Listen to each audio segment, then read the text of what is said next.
O que vou te dizer hoje não tem nada a ver com medicina. Tem a ver com a sua conta bancária. Tem a ver com o número que a indústria financeira, os vendedores de cursos de investimento, os gurus do YouTube com seus Lamborghinis alugados e suas fórmulas mágicas para te deixar milionário em 90 dias, absolutamente todos eles ignoram, evadem ou trivializam. Esse número não é US$ 1 milhão. Não é meio milhão. Não são 100 mil. Esse número são US$ 20 mil. E se eu tivesse que escolher a cifra mais importante de toda a minha carreira de mais de 7 décadas alocando capital, não escolheria os bilhões que a Berkshire Hathaway gere hoje. Escolheria os primeiros US$ 20 mil que passaram pelas minhas mãos quando eu era um garoto em Omaha. Porque sem esse tecido base, sem essa primeira camada de músculo financeiro saudável, tudo o que veio depois teria sido biologicamente impossível. E a razão pela qual digo biologicamente não é um exagero retórico, é um diagnóstico literal. Deixe-me explicar algo que a maioria dos consultores financeiros do planeta, com seus ternos italianos e seus gráficos de barras coloridas, jamais vão te dizer porque não lhes convém. A pobreza não é simplesmente a ausência de dinheiro. A pobreza é um campo gravitacional. Isaac Newton descobriu que a gravidade é uma força que atua sobre todos os corpos com massa, e que a intensidade dessa força aumenta quanto mais perto você está do centro do corpo massivo. Se você está na superfície da Terra, a gravidade te esmaga com uma força brutal. Se você consegue se elevar 10 mil quilômetros, a força se enfraquece consideravelmente. E se você alcança a órbita, praticamente flutua. A economia pessoal funciona exatamente igual. Quando a sua conta bancária marca zero, ou pior ainda, quando marca um número negativo porque você está endividado com cartões de crédito a 22% ao ano, você está parado no próprio centro do campo gravitacional. Cada passo que você dá exige um esforço titânico. Cada pequeno acidente da vida, um pneu furado, uma dor de dente, uma conta médica inesperada, não é um tropeço. É um terremoto.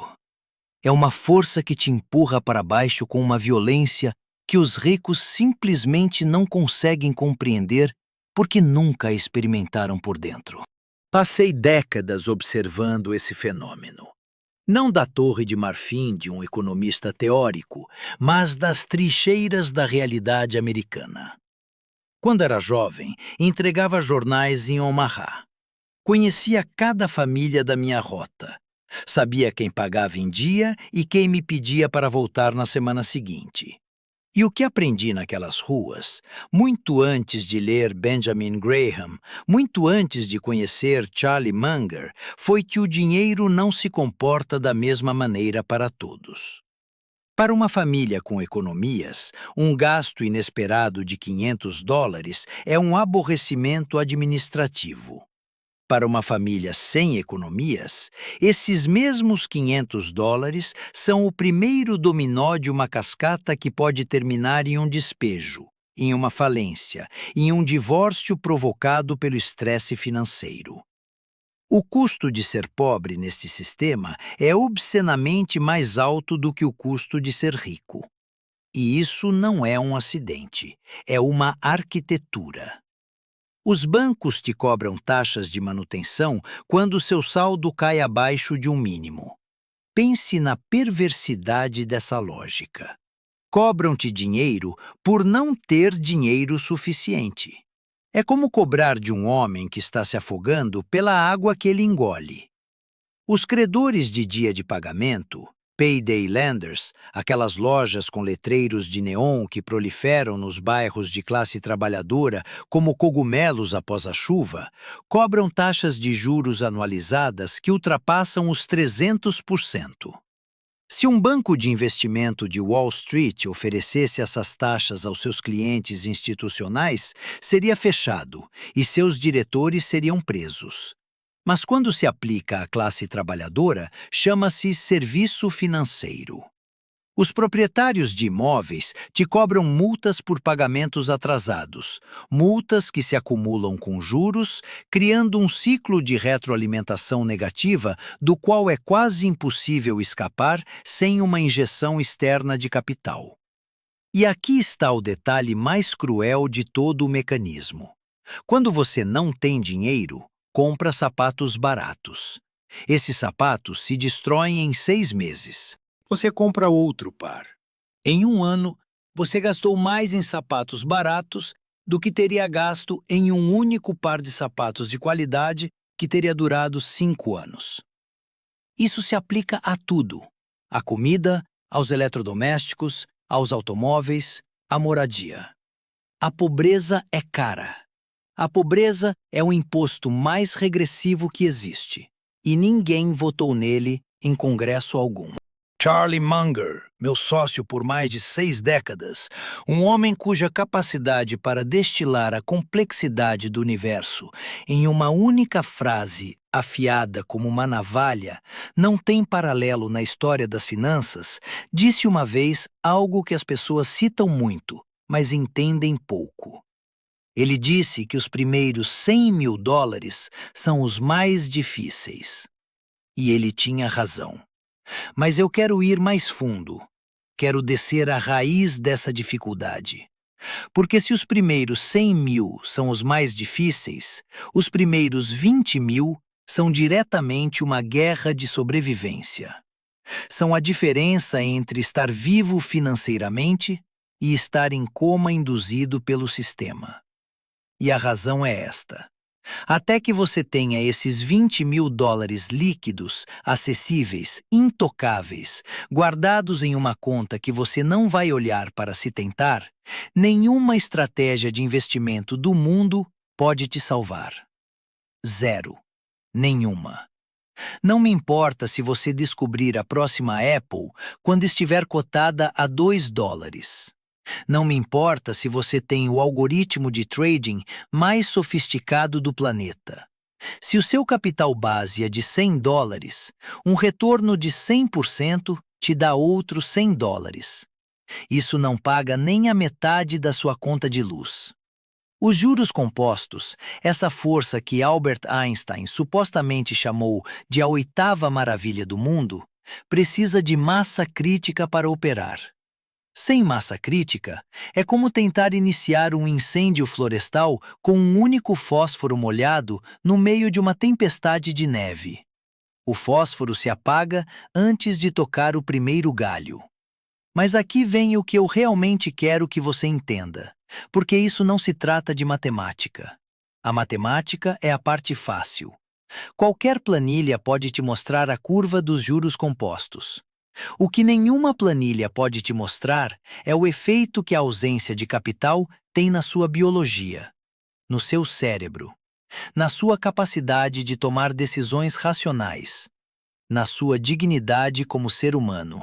Existem estudos, e não estou falando de estudos financiados por algum think tank com agenda política. Estou falando de pesquisa rigorosa publicada em revistas científicas de primeiro nível, que demonstram que a preocupação constante com o dinheiro reduz a capacidade cognitiva do indivíduo em um equivalente de 13 a 14 pontos de quociente de inteligência. 13 a 14 pontos. Isso é a diferença entre resolver um problema complexo e ficar paralisado olhando para a parede. Isso é a diferença entre planejar o seu futuro e reagir desesperadamente ao presente.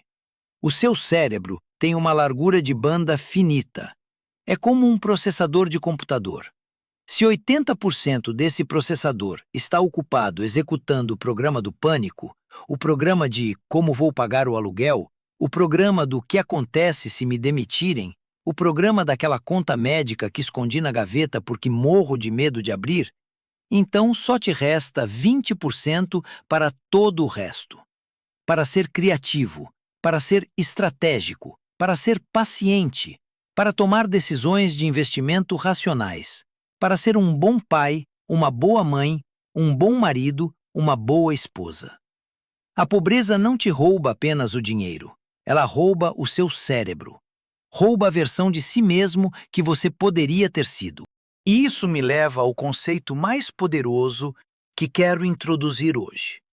Um conceito que você não vai encontrar em nenhum livro de finanças, em nenhum curso de Medea e em nenhum seminário de Wall Street. Eu o chamo de o poder de recusa. Deixe-me contar uma história. Imagine duas pessoas trabalhando na mesma empresa, no mesmo departamento, com o mesmo salário, com as mesmas habilidades.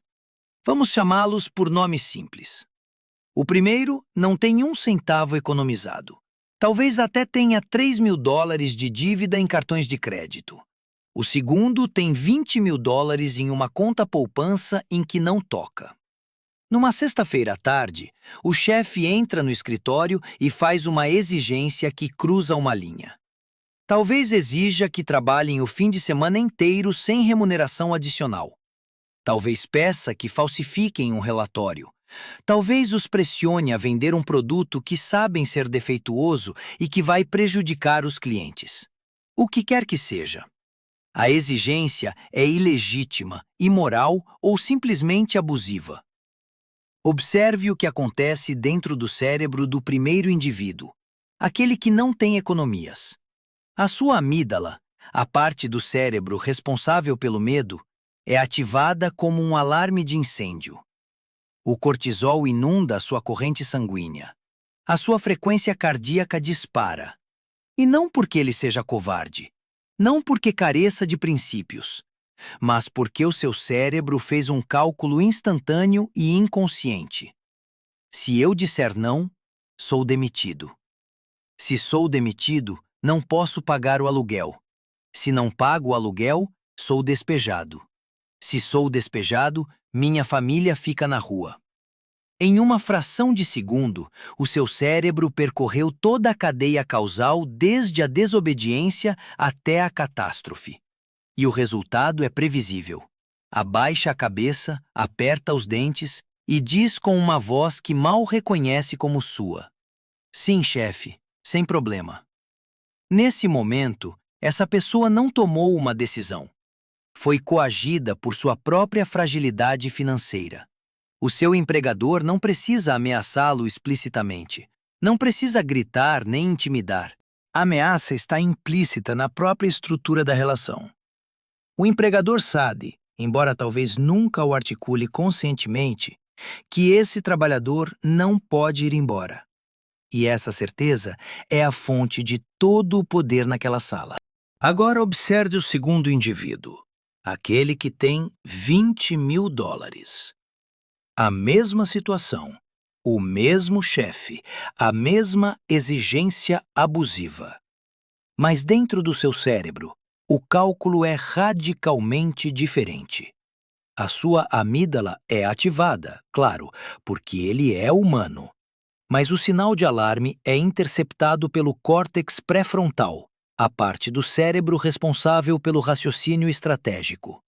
E o córtex pré-frontal diz: espere, tenho $20.000. Isso cobre entre 6 e 12 meses de despesas básicas. Se me demitirem hoje, não morrerei amanhã.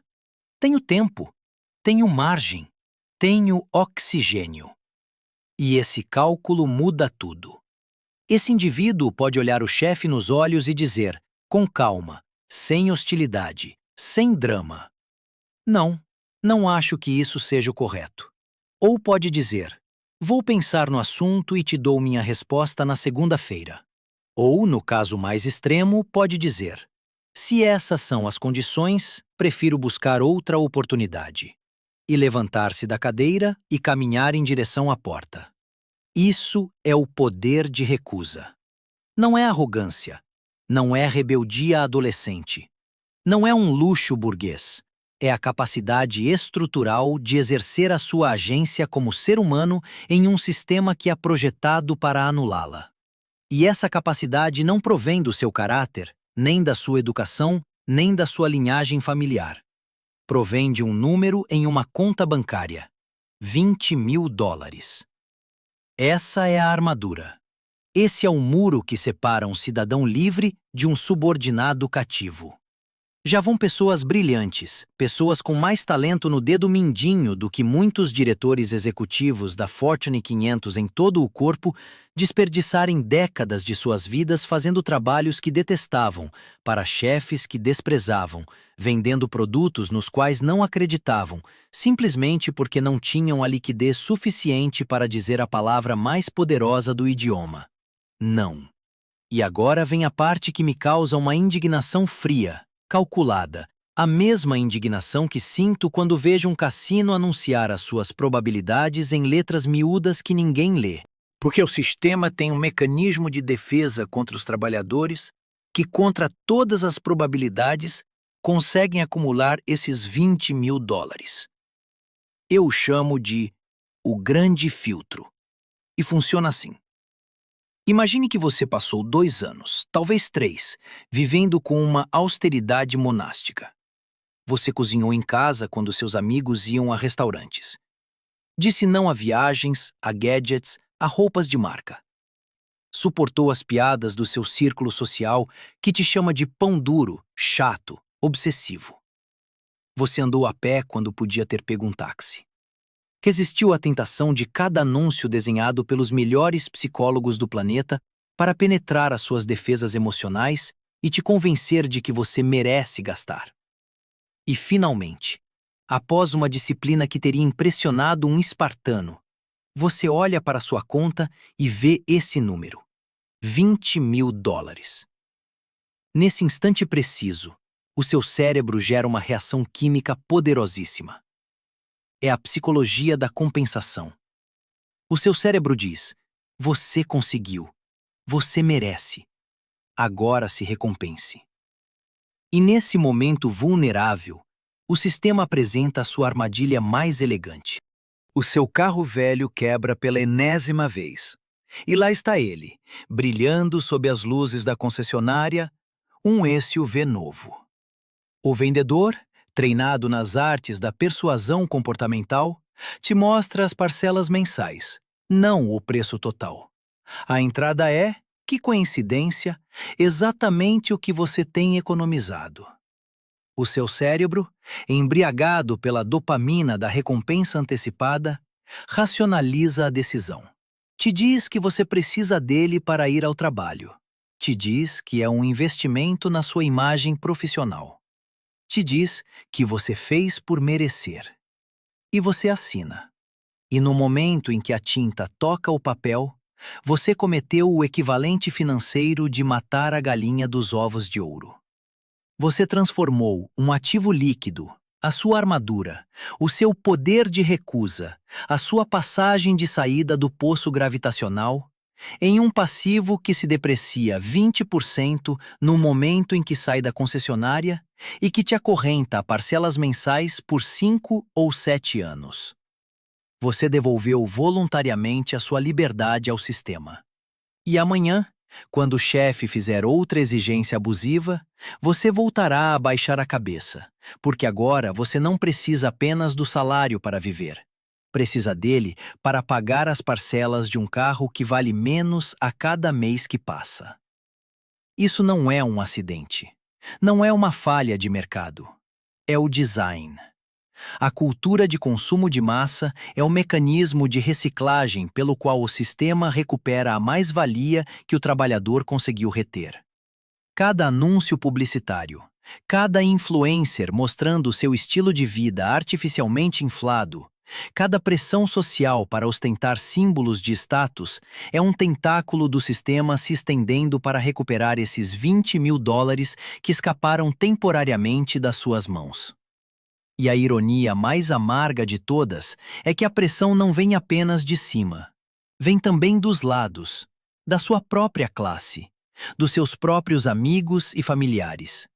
É o fenômeno conhecido como o balde de caranguejos. Quando um caranguejo tenta escalar para fora de um balde, os outros caranguejos o agarram pelas patas e o arrastam para baixo. Não porque sejam maus, mas porque a fuga de um ilumina a prisão dos outros. Quando você diz não ao consumo desnecessário, quando rejeita o jantar caro, quando escolhe investir em vez de ostentar, os seus pares se sentem julgados pela sua disciplina e, em vez de examinar as próprias decisões, é mais confortável destruir a sua. Te chamam de mão de vaca, te chamam de amargurado, te chamam de paranoico. E se você não tem a força emocional para suportar essa pressão social, acaba cedendo, acaba gastando para se encaixar, acaba comprando a aceitação do grupo pelo preço exato da sua liberdade. Agora, suponhamos que você seja um dos que sobrevivem ao grande filtro. Suponhamos que você tenha a disciplina de um monge zen e a pele de um rinoceronte. Você tem os seus $20.000 intactos. A pergunta que se segue é a mais importante de todas. O que você faz com eles? E aqui é onde a maioria dos conselhos financeiros que circulam na internet se tornam perigosamente irresponsáveis. Te dizem para investir em criptomoedas. Te dizem para comprar opções. Te dizem para fazer day trading. Te dizem para procurar a próxima ação que vai se multiplicar por 100. E todas essas recomendações têm algo em comum. São desenhadas para te separar do seu dinheiro. São o equivalente financeiro de dizer a um paciente que acabou de sair dos cuidados intensivos para correr uma maratona. O que eu te digo é o oposto. E sei que não soa emocionante. Sei que não gera cliques. Sei que não produz a descarga de adrenalina que a promessa de riqueza instantânea produz. Mas o que te digo funcionou durante mais de um século de história financeira documentada, através de 2 guerras mundiais, uma Grande Depressão, uma pandemia global, múltiplas bolhas e crises, e continuará funcionando quando você e eu já não estivermos neste planeta. Divida seu capital em 2 blocos. O primeiro, entre $5 e $10.000. Vai para um lugar onde ninguém pode tocar, exceto você em caso de emergência absoluta. Uma conta poupança de alto rendimento. Títulos do governo de curto prazo. Algo que seja tão chato, tão insosso, tão carente de emoção, que você jamais se sinta tentado a brincar com ele. Este bloco não é um investimento. É um colete à prova de balas. É a sua companhia de seguros privada. É o muro que mantém a gravidade afastada. Não o veja como dinheiro que está perdendo rendimento. Veja-o como a apólice de seguro mais barata e mais valiosa que você comprará na vida. Porque o que esse dinheiro te compra não são rendimentos. Ele te compra noites de sono completo. Te compra a capacidade de pensar com clareza quando o mundo ao seu redor está em pânico. Te compra o direito biológico de que o seu cortisol, o hormônio do estresse que destrói o seu corpo por dentro, se mantenha em níveis que não te matem aos 50 anos. O segundo bloco, os 10 a 15 mil restantes, é implantado no mercado. Mas não em qualquer mercado. Não no cassino dos derivativos financeiros. Não na montanha-russa das ações individuais que podem cair 50% em uma semana porque um diretor executivo publicou um tweet infeliz. Você o implanta em fundos de índice de baixo custo, Index Funds, que replicam um mercado amplo, o S&P 500, um fundo total do mercado, algo que capture o crescimento agregado da economia produtiva. Quando você compra um fundo de índice, não está apostando que uma empresa específica vai ganhar. Está apostando que a civilização humana vai continuar produzindo, inovando, resolvendo problemas e gerando valor. E essa tem sido, historicamente, a aposta mais segura e mais rentável que qualquer ser humano pode fazer. Você não precisa ser um gênio. Não precisa ler balanços trimestrais às 3 da manhã. Não precisa entender os derivativos sintéticos de crédito que colapsaram a economia em 2008. Você só precisa de paciência. Paciência medida, não em semanas nem em meses, mas em décadas. E há um terceiro componente que a maioria ignora, e que eu considero talvez o mais importante dos 3. Pegue uma pequena porção, talvez 1.000 ou 2.000 dólares, e invista em si mesmo. Em uma habilidade que o mercado de trabalho valorize. Não em um diploma universitário que te endivida em 100.000 dólares. Não em um curso milagroso de um guru da internet. Em uma habilidade técnica, prática, verificável, que possa aumentar a sua renda mensal. Programação, análise de dados, soldagem especializada, enfermagem, o que quer que tenha demanda comprovada no seu mercado local. Esse investimento tem uma estrutura de risco que eu adoro, uma estrutura que no mundo das finanças se chama risco assimétrico. Se você falhar, perde 1.000 dólares. Dói, mas não te mata. Mas se você acertar, o retorno não é de 10% ao ano. O retorno pode ser um aumento de 30%, 40%, 50% na sua renda mensal, pelo resto da sua vida profissional. Essa é uma taxa interna de retorno que faria babar qualquer fundo de hedge do planeta.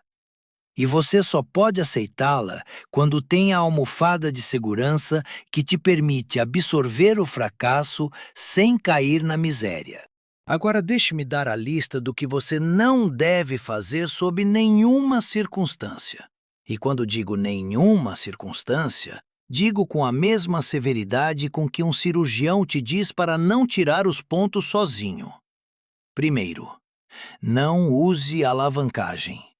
Não peça dinheiro emprestado para investir, jamais.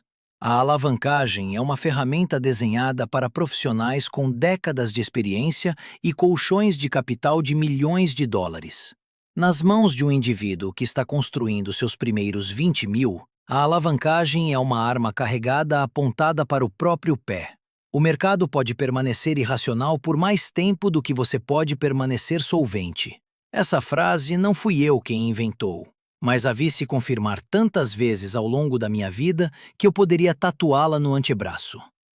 Segundo, não toque em derivativos financeiros complexos. Opções, futuros, swaps, contratos por diferença. Esses instrumentos são armas de destruição em massa financeira. Eu os chamei assim há anos e não mudei de opinião. Estão projetados para transferir riqueza dos participantes menos informados para os mais informados. E nessa mesa, você é o participante menos informado.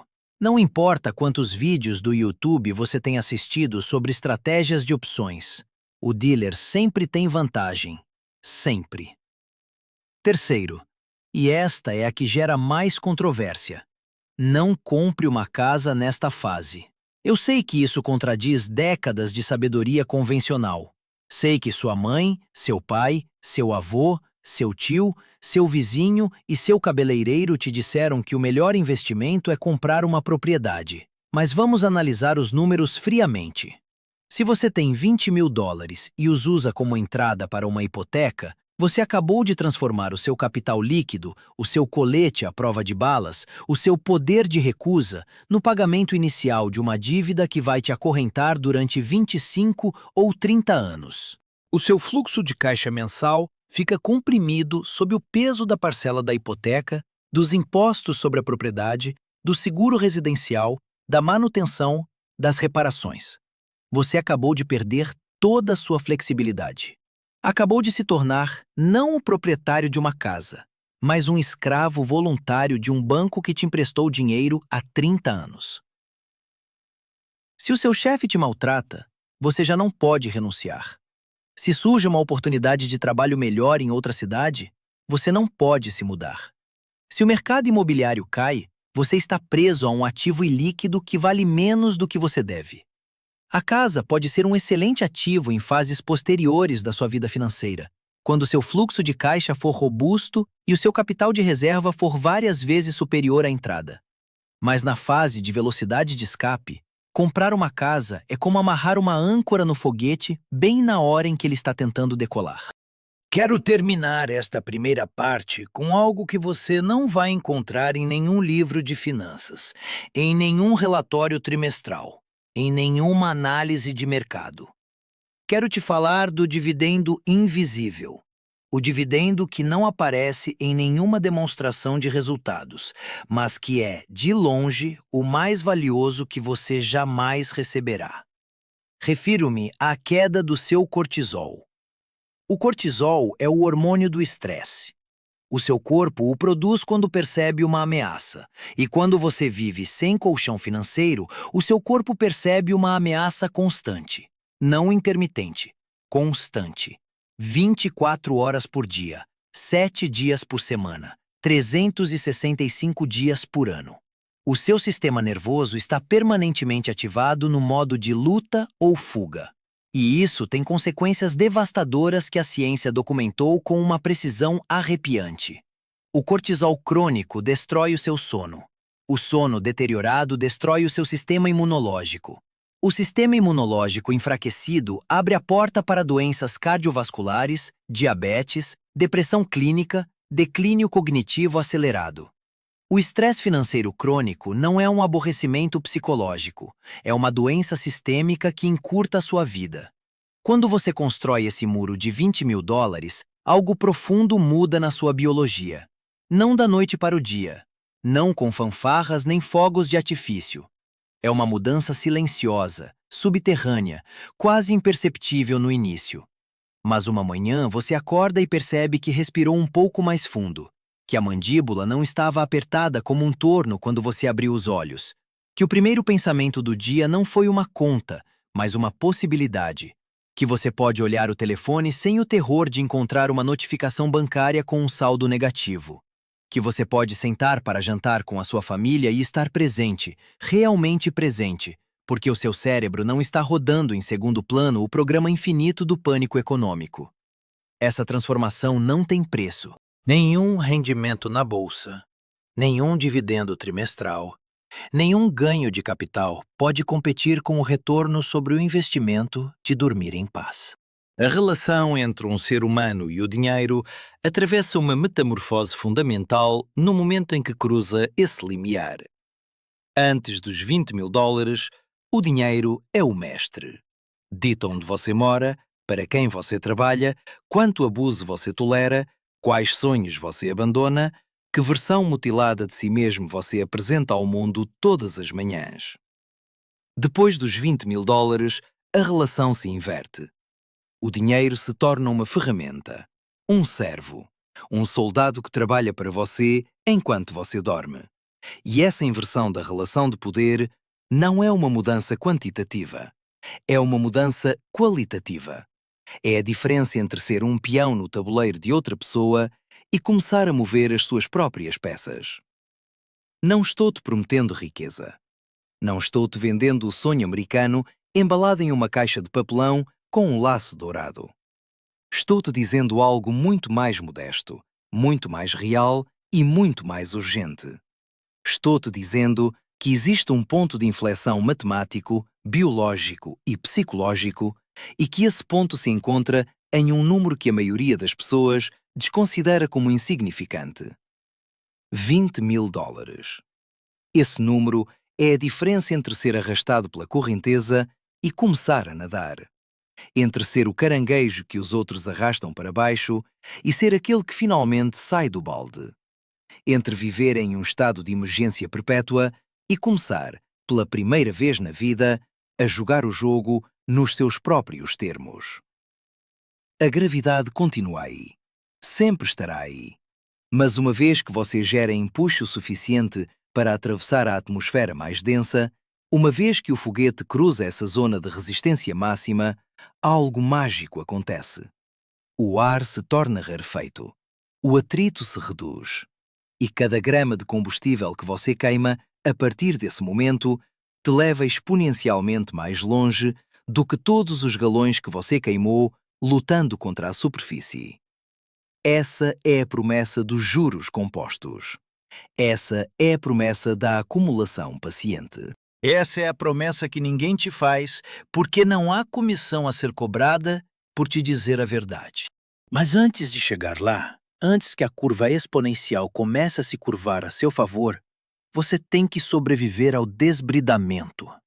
Tem que cortar o tecido morto, a dívida de consumo, as assinaturas desnecessárias, os gastos de status, as compras emocionais que adornam a sua vida com objetos brilhantes enquanto esvaziam os alicerces do seu futuro.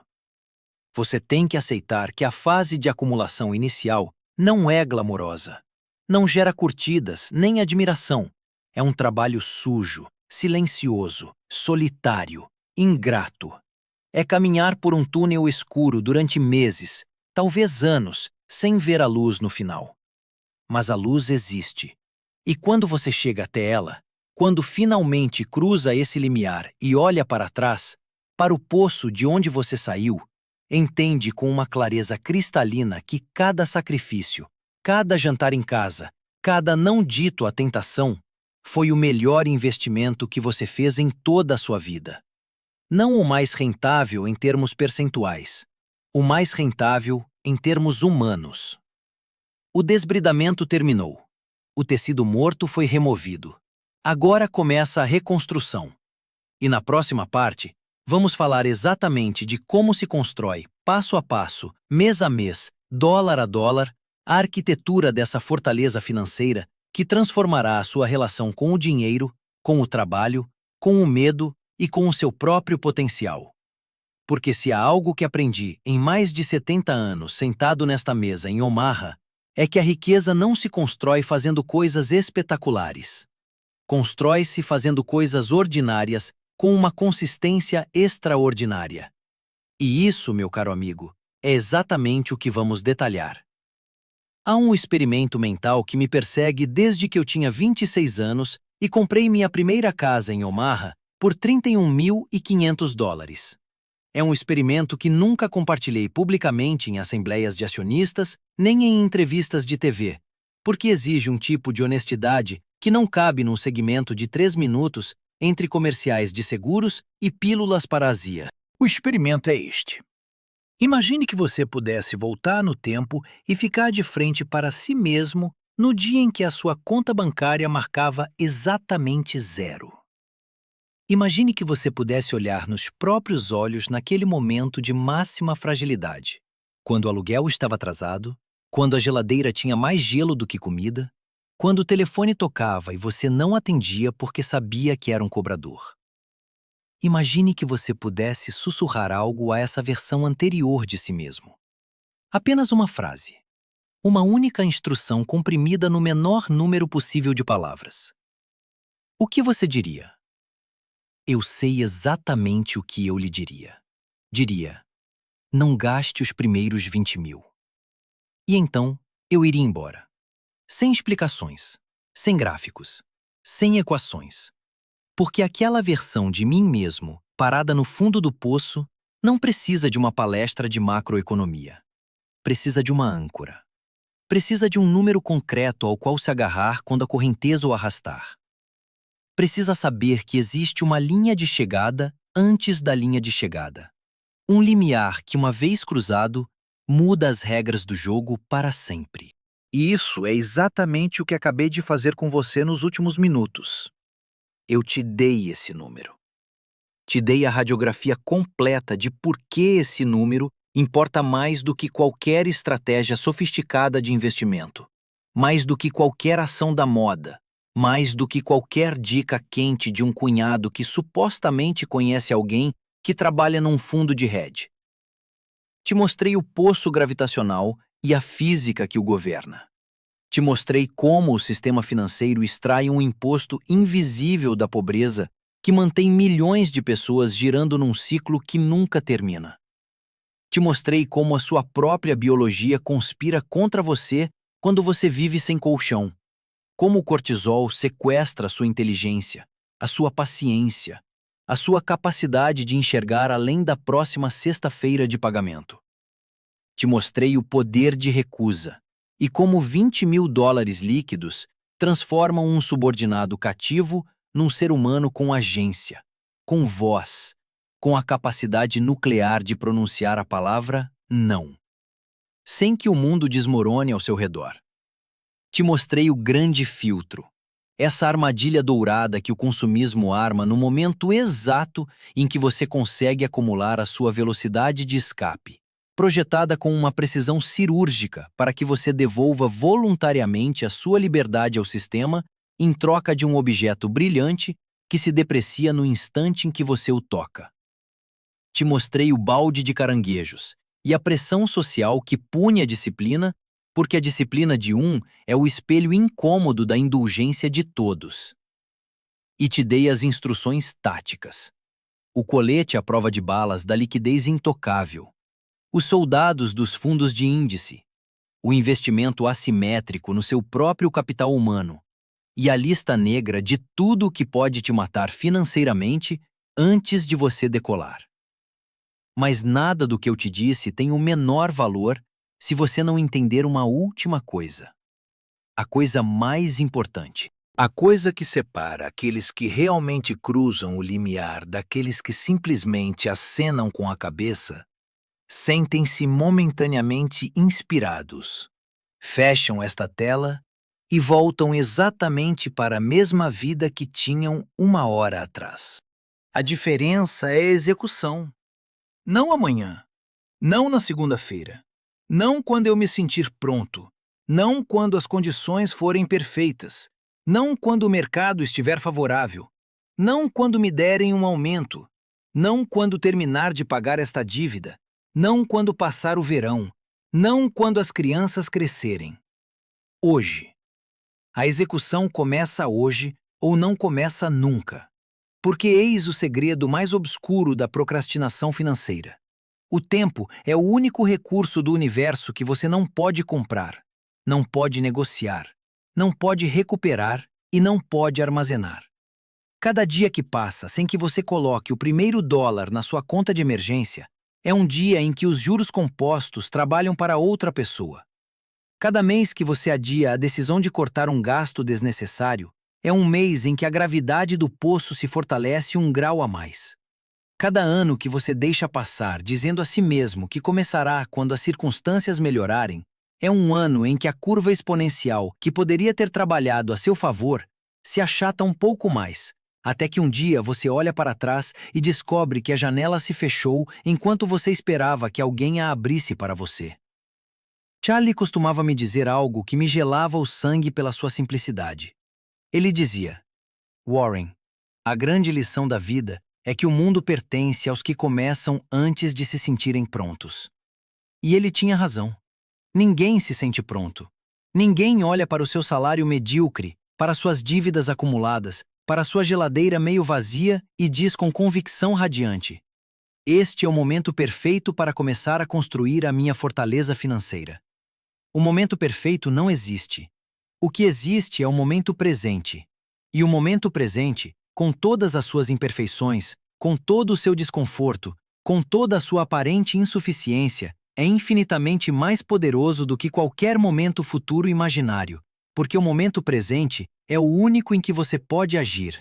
Conheci pessoas que ganhavam $40.000 por ano e construíram seu colchão de 20 mil em 18 meses. E conheci pessoas que ganhavam 150 mil por ano e não tinham $500 disponíveis para uma emergência. A diferença nunca foi a renda, sempre foi a decisão. A decisão de tratar esses primeiros $20.000 não como um objetivo de economia abstrato, mas como uma questão de sobrevivência existencial. Como oxigênio em um submarino, não negociável, não opcional, não algo que faremos se sobrar depois de cobrir todo o resto. Algo que se cobre primeiro, antes de todo o resto, porque sem isso, todo o resto é uma ilusão construída sobre areia movediça. Permita-me ser brutalmente honesto uma última vez.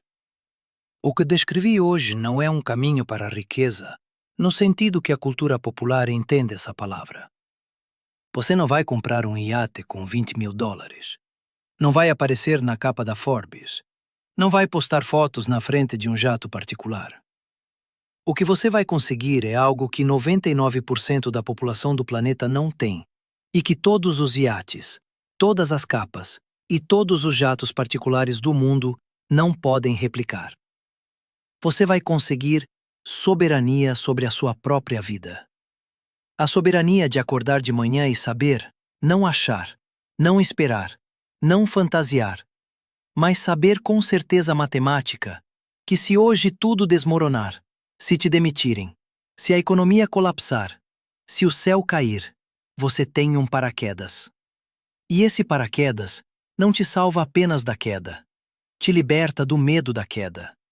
E é a libertação do medo, não a acumulação de dinheiro, o que constitui a verdadeira riqueza. Antes desses $20.000, você é um ator interpretando um papel escrito por outra pessoa. O seu chefe escreve o roteiro. O seu senhorio escreve o roteiro. O seu banco escreve o roteiro.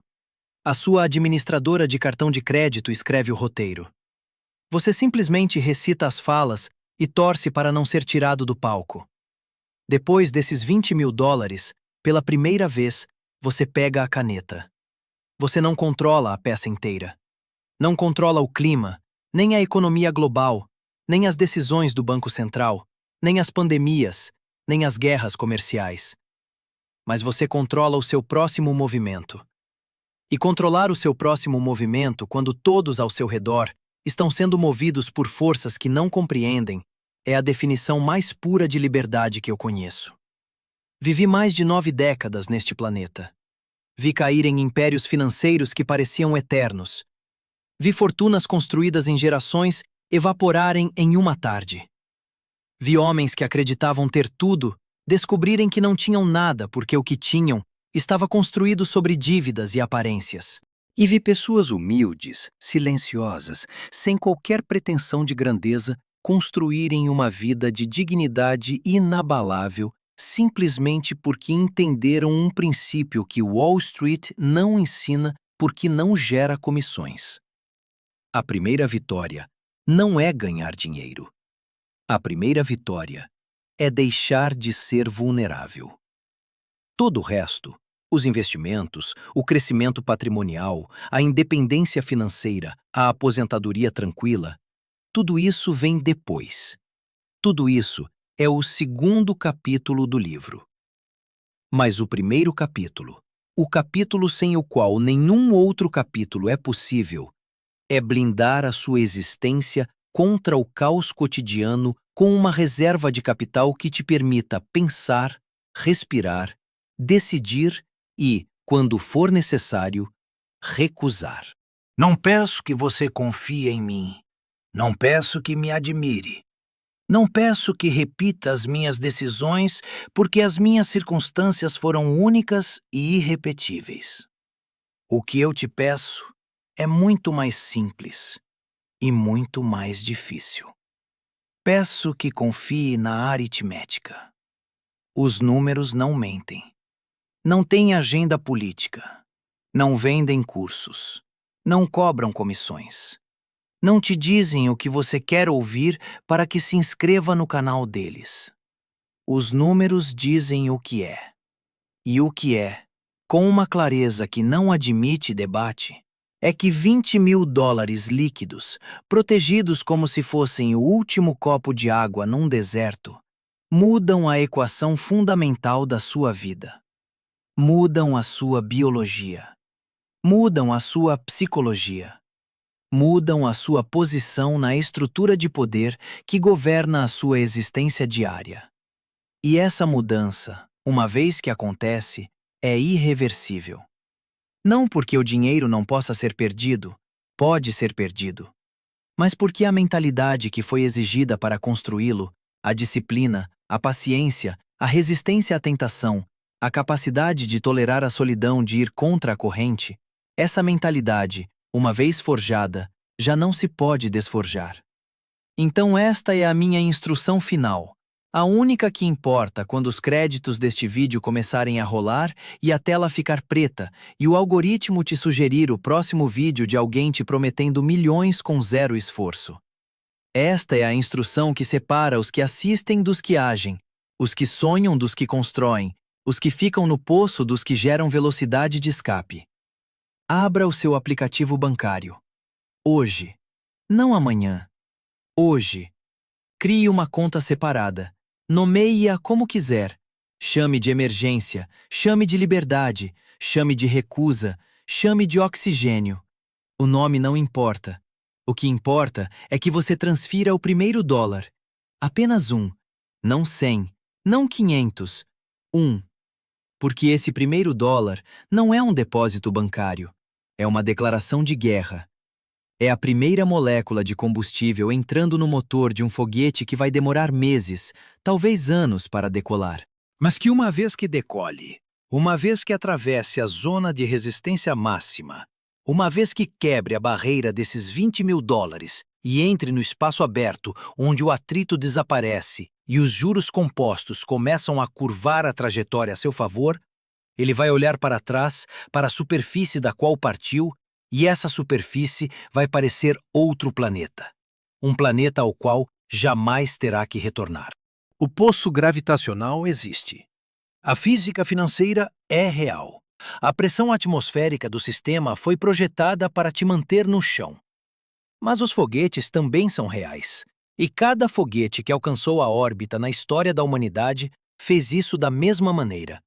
Não com um salto espetacular, não com um truque engenhoso, não com um atalho secreto.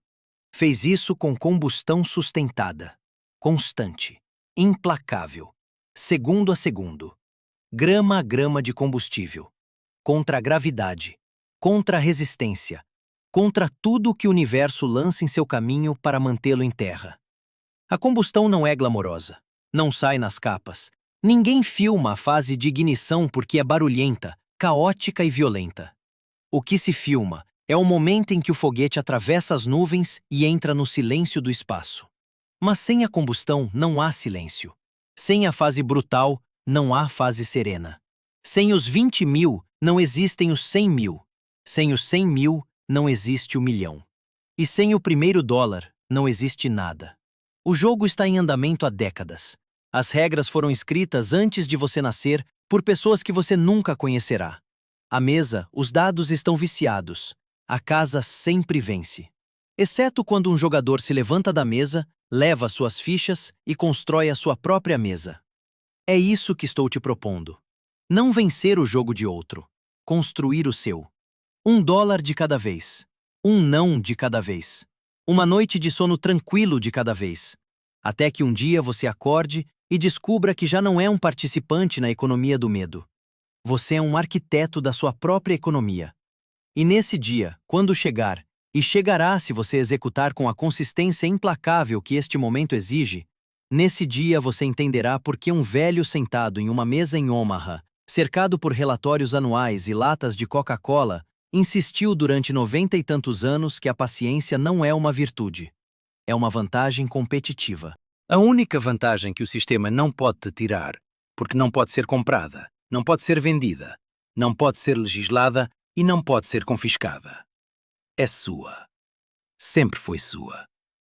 Você só precisava que alguém te lembrasse. Agora feche esta tela. Abra o seu banco. Transfira o primeiro dólar. E comece a queimar combustível.